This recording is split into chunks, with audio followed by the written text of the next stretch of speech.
नमस्कार दोस्तों, मैं Ramkesh Meena, assistant professor physics at government college Abru. आज का हमारा टॉपिक है अध्यारोपण प्रमेय, सुपरपोजिशन थ्योरम। सबसे पहले हम बात करते हैं कि इस प्रमेय का स्टेटमेंट यानी कथन क्या है। तो प्रतिबाधाओं तथा ऊर्जा स्रोतों से युक्त किसी रैखिक जाल में किसी अवयव से प्रवाहित धारा का मान उन सब धाराओं के गणितीय योग के बराबर होता है जो प्रत्येक ऊर्जा स्रोत के कारण प्रवाहित होती है, जबकि दूसरे ऊर्जा स्रोत को उनकी आंतरिक प्रतिबाधा से प्रतिस्थापित कर दिया गया हो। ये इसका परिपथ चित्र है, आप देख सकते हो। इस परिपथ में आपको देख पा रहे हो E1 है, एक एनर्जी मतलब ऊर्जा वोल्टा स्रोत है। दूसरा E2 है, ये दूसरा वोल्टा स्रोत है। Z1 Z2 Z1 Z1 Z2 Z3 तीनों प्रतिबाधाएं हैं और इसमें दो लूप बने हुए हैं। इस लूप को प्रथम लूप कहा है, इस लूप को द्वितीय लूप कहा है। इसमें धारा I1 फ्लो हो रही है, इसमें धारा I2 फ्लो हो रही है।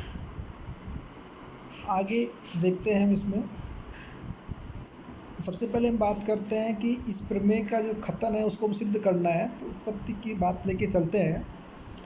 तो सबसे पहले इस जो इसका प्रथम लूप है इसकी बात करें तो इसमें किरचॉफ के नियम अनुसार, किरचॉफ का जो नियम है उसके अनुसार E1 बराबर Z1 plus Z2 कोष्टक I1 plus Z2 I2, इसको समीकरण दे दिया। आप देख सकते हो इसमें Z1 Z2 है, इसमें धारा I1 बह रही है और Z2 में धारा I2 बह रही है और दोनों की दिशा एक जैसी है, इसलिए प्लस का चिन्ह भी आ रहा है इसमें।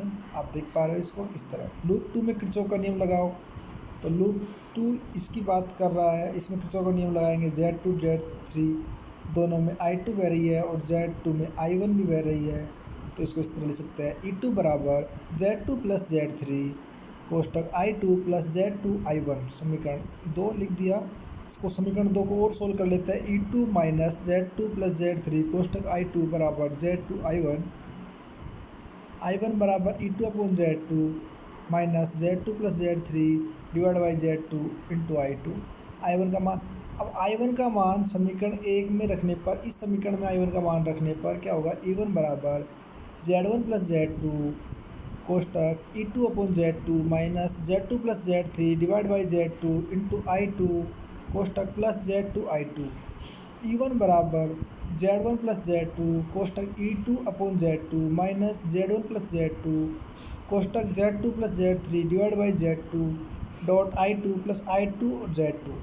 इसको और सोल्व करते हैं। Z1 plus Z2 divide by Z2 into E2 minus I2 Z1 Z2 plus Z2 Z3 plus Z3 Z1 divide by Z2 minus Z2 का square divide by Z2 I2 plus Z2 I2।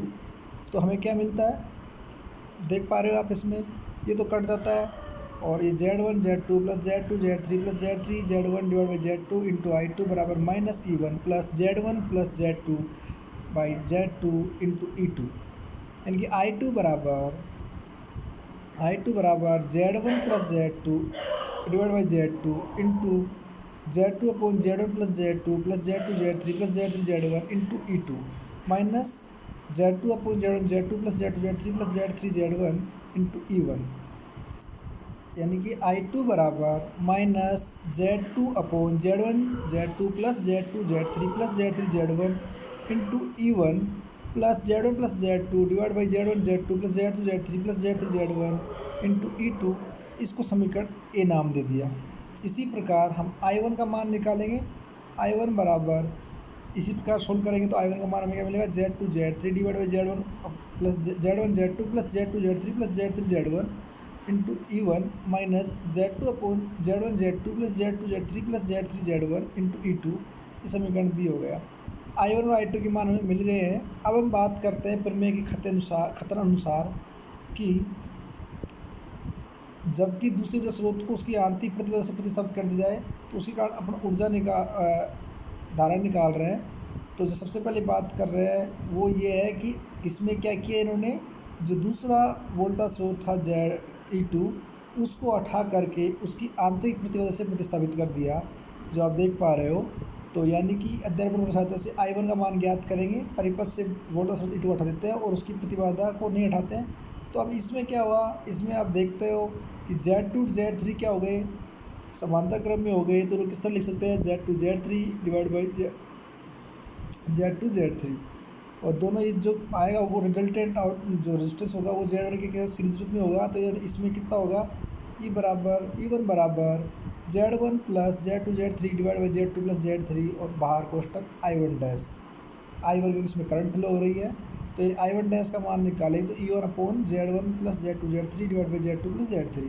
इसको और solve कर लेते हैं तो E1 upon Z1 into Z2 plus Z3 plus Z2 Z3 divide by Z2 Z3, इन्हें और solve करते हैं अपन। तो I1 डैश बराबर Z2 plus Z3 कोष्टक E1 upon Z1 Z2 plus Z2 Z3 plus Z3 Z1, ये आप देख पा रहे हो।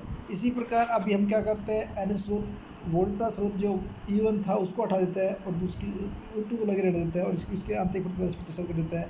इसमें क्या देता है कि परिपथ में Z1 से धारा क्या हो रही है, I1 डबल डैश बह रही है, जो आप देख पा रहे हो इसमें इस तरह से। नीचे I माइनस I1 डैश हो गया। तो I बराबर क्या होता है, E2 मतलब I बराबर ओमनियम से V अपॉन R, तो V आ गया, E2 है, R कौन से हो गए Z3 और Z1 Z2 क्या है इसमें समांतर क्रम में, तो E2 upon Z3 plus Z1 Z2 upon Z1 plus Z2। अब परिपथ में इसमें किरचॉफ का नियम लगा देंगे तो Z1 I1 डैश बराबर इस नोड बिंदु पे क्या होगा, बराबर होगा मान, तो क्या Z1 I1 डबल डैश बराबर Z2 into I minus I1 double dash Z1 plus Z2 कोष्टक I1 double dash बराबर Z2 I1, यानी I1 डबल डैश बराबर Z2 upon I1 double dash और Z2 upon Z1 plus Z2 into I। आप देख पा रहे हो Z2 divide by Z1 plus Z2 into E2 upon Z3 plus Z1 Z2 upon Z1 plus Z2। ये I का मान है, कहाँ से आया, I का मान यहाँ से आया, इसको पुट कर दिया, हमें ये मिल गया I1 बराबर Z2 upon Z1 plus Z2 into E2 upon Z3 plus Z1 Z2 upon Z1 plus Z2, यानी I1 डबल डैश का बराबर, इसको सोल्व किया तो Z2 into E2 divide by Z1 plus Z2 into Z3 Z1 plus Z2 Z3 plus Z2 divide by Z1 plus Z2 पर जाएगा, cut जाएंगे, यानी I1 डबल डैश बराबर क्या मिलेगा हमको, Z2 divide by Z1 Z2 plus Z2 Z3 plus Z3 Z1 into E2। अध्यारोपण प्रमेय से में Z1 से बहने वाली धारा I1 का मान I1 डैश तथा I1 डबल डैश सदिशों के बराबर होता है, ठीक है। चूँकि दोनों धाराओं की दिशा क्या है, विपरीत है। आप देख पा रहे हो इसमें इसकी धारा इस प्रकार है, क्योंकि आप इसमें देखोगे तो इसमें इसकी धारा इस प्रकार है, इस प्रकार है। तो यानी क्या दिशा अपोजिट है, तो I1 बराबर क्या हो गया, I1 dash minus I1 double dash. तो I1 बराबर वैल्यू पुट करेंगे I1 कहाँ से, यहाँ से I1 डैश की वैल्यू कहाँ से आ गई, ये आ गई, इसको रखा, ये रख दिया, और माइनस I1 डबल डैश, तो I1 डबल डैश का मान कहाँ गया, ये I1 डबल डैश का मान आ गया, इसको रख देंगे इसमें।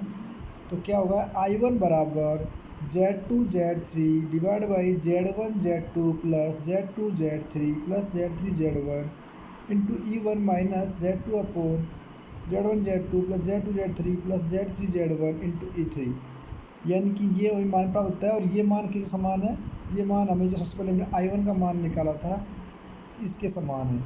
तो इससे हमारा क्या हो गया, प्रमेय जो थी उसका कथन सिद्ध हो गया। कथन क्या कहा था, प्रतिबाधाओं तथा ऊर्जा स्रोतों से युक्त किसी रखी जाल में किसी अवयव से प्रवाहित धारा का मान उन सब धाराओं के बीजगणित योग के बराबर होता है जो प्रत्येक ऊर्जा स्रोत के कारण प्राप्त होती है, जबकि दूसरे ऊर्जा स्रोत को उसकी आंतरिक प्रतिबाधा से प्रतिस्थापित कर दिया गया हो। तो इसमें भी हमने ये चीज़ देखी, पहले I1 का मान निकाला, फिर इनके एक एक वोल्ट स्रोत को उठा के देखा और उससे मान निकाला, और दोनों की उस Z1 से ही प्राप्त हो रहे थे धारा I1 डैश और I1 डबल डैश, लेकिन दिशा उनकी अपोजिट थी। तो जो धारा आएगी वो I1 dash minus I1 double dash आएगी, वो धारा का मान I1 होगा, और I1 धारा वो पहले जो निकाली उसके समान होगी।